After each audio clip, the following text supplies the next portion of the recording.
Hello, everyone. It's Paul here from the Cult of Cantona. You joined me midweek after a very emotionally exhausting couple of days. There's lots to talk about, so we're going to jump on. I hope you can enjoy our new software. We have some really interesting software that we're using now to record and provide more content to you on the move as we bounce around in our ordinary everyday lives. So the first, I suppose, thing to talk about presently would be the Licha Martinez scenario. It's very this is very hard to face, but the reality of somebody who is so injury prone as Licha is troubling for a Man United supporter. And it's only in retrospect, looking back, that you have to maybe potentially acknowledge that, say, Bryan Robson, as incredible as Bryan Robson was, and as much as he's, deeply, deeply revered as a Man United ambassador and legend of the club, you have to ask yourself, would Man United have won more in the 80s if he wasn't so injured? And you have to look back on that time and categorically say that there's a good chance that if our whole squad wasn't built around one player, that we would have won more in the 1980s. That's kind of very obvious to see. So, looking at our present situation with Licha, as much as we all really love and respect him as a player, and we love his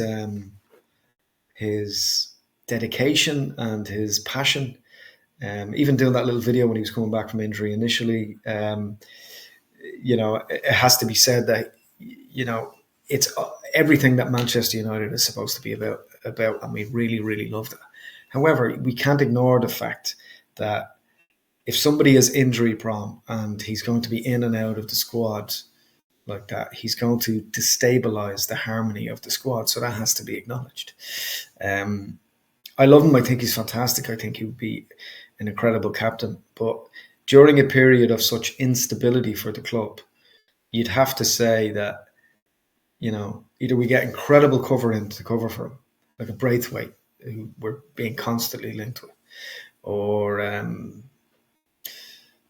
dare I say, a Johnny Evans? No, joking aside, we need to have a marquee centre back to play alongside him. And now with this news that Varane is out for the rest of the season, potentially with concussion, you'd have to say that it's a big worry.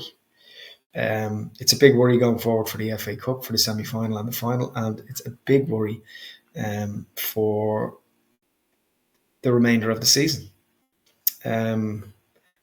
It's not, it's not an easy scenario to be in.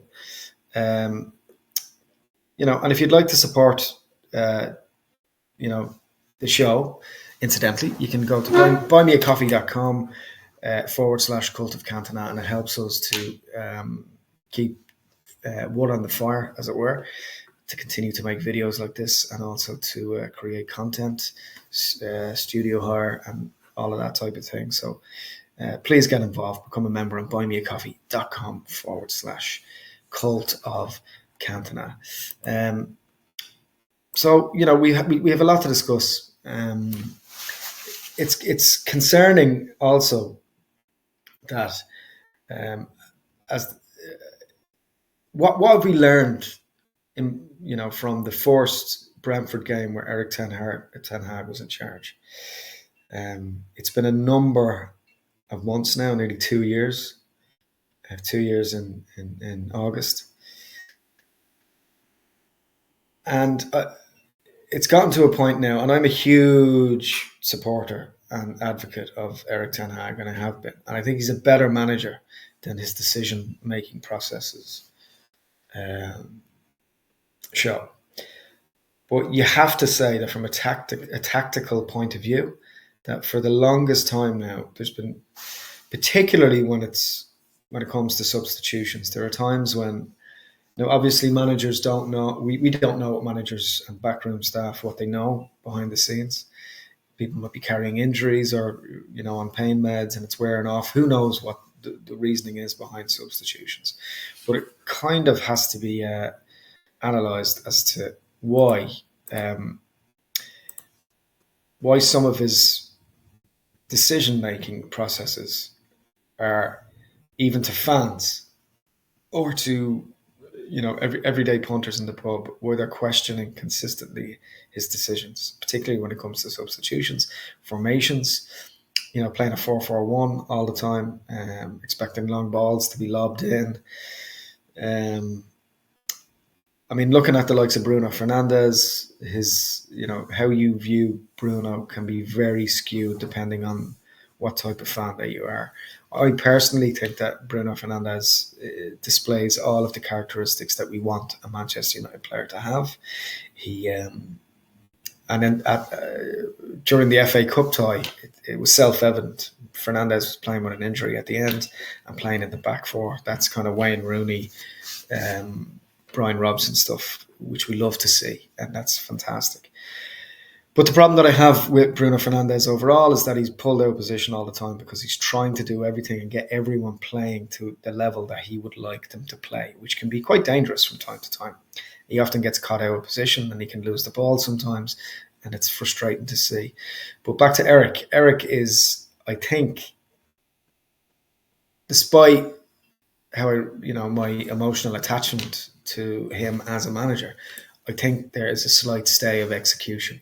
I don't think there's been a great degree of change in terms of tactics from when he was his first game against Brentford when we got hammered, and the most recent game, the 1-1 draw, of which we nearly robbed a win, which we didn't deserve. Brentford could have been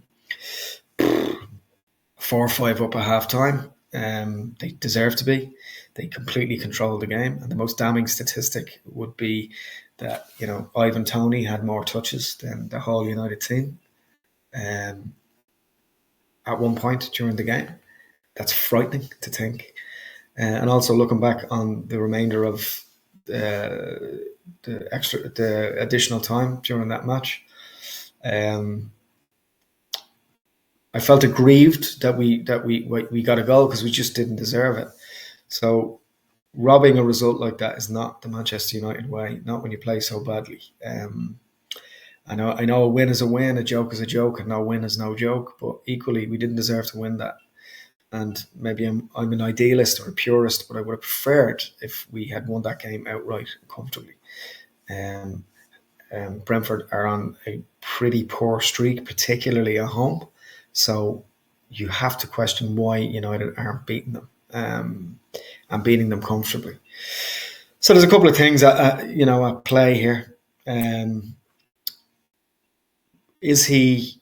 The most damning indictment of his tenure at Manchester United, I think, which is something that will ultimately come back to haunt him, is that he said that he can't get Manchester United to play like Ajax, which is confusing because that's the reason he was hired, to get Manchester United playing football to a standard that we want to see, and getting the most out of our players. Now, there's times when I think the players are trying incredibly hard, but I also know that players that are played either out of position or if they feel as if there's no formation or tactics, they tend to just run around like headless chickens. So I think that the players are frustrated. I think particularly Bruno Fernandes. He's not, of course, Erik ten Hag is not helped by the lack of performances of Anthony, and a number of players. Really, they can be very hit and miss. It's confusing as to why Garnacho goes on a run like he did and then has two terrible games. Again, you have to put it down to age, but I'm as someone who was firmly in the Erik ten Hag camp for the longest period of time, even last season when we lost the cup final. It was very much a case of last season saying that when he gets a couple of his own signings in, when he's given free rein on the squad, when the situation with the owner settles down, there was a lot of whens and ifs. And now that situation seems to be stabilising, and you're looking at it and thinking to yourself, Well, where do we go from here? The when is now. The why is now.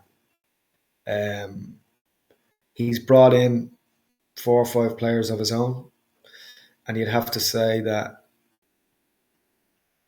it's not clicking. He's been incredibly unlucky with injuries. That's fair to say. Mason Mount, when he has played, has not looked like someone who's controlling the midfield, which is ultimately confusing because he's very similar to Bruno in the first place. So why you'd buy him to begin with is very confusing. So there's that. Secondly, you look at Casemiro. Obviously, Casemiro's on huge wages from week to week. So unless the Saudis or someone from the Middle East comes in and buys Casemiro, we're kind of stuck with him. And what do? Do you drop a huge asset like that from week to week and make him you can't bench a player like that who's won the European Cup X amount of times, is a full international for Brazil, starts every game. But his legs are gone. That's the reality of Casemiro. It's hard to watch him lose the ball and get caught in position, caught out of possession all the time. His legs are just gone. You have to give props to the likes of Scott McTominay, who's just doing a grafter job, a real workman-like grafter's job. He saved our bacon several times this season. But, deep down in our hearts of hearts, we know that he is not the standard of Man United player that we want or we deem appropriate to win a title. I mean, ultimately, this season will hinge on United not getting results in matches when they played well. And you'd have to say that one of the biggest mistakes that Ten Hag has made this season was choosing Anthony over Ahmad. Ahmad seems to bring vibrancy into the starting 11. He's pacey, he's tricky, he can pass the ball, which Anthony can't seem to do. Anthony can't seem to get past the first man a lot of the time. It's interesting the logic behind Anthony and the criticism from a lot of fans that I know is that he's a one-trick pony. And the logic that Erik ten Hag, or the explanation he gave when confronted by that, was Ian Robin was a one-trick pony, and look how that worked out.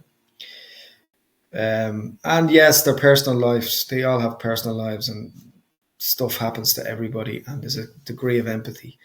But you have to ask yourself, if Alex Ferguson was managing Man United now, would Anthony get in the squad at all? And you'd have to say no. He probably, if United hadn't paid that huge amount of money for him, Anthony would be out on loan or playing in the reserves until he fought his way back in or his head was right. And you have someone like Ahmad, who last season was the player of the year in the championship, who's been ultimately just neglected and left out of the squad.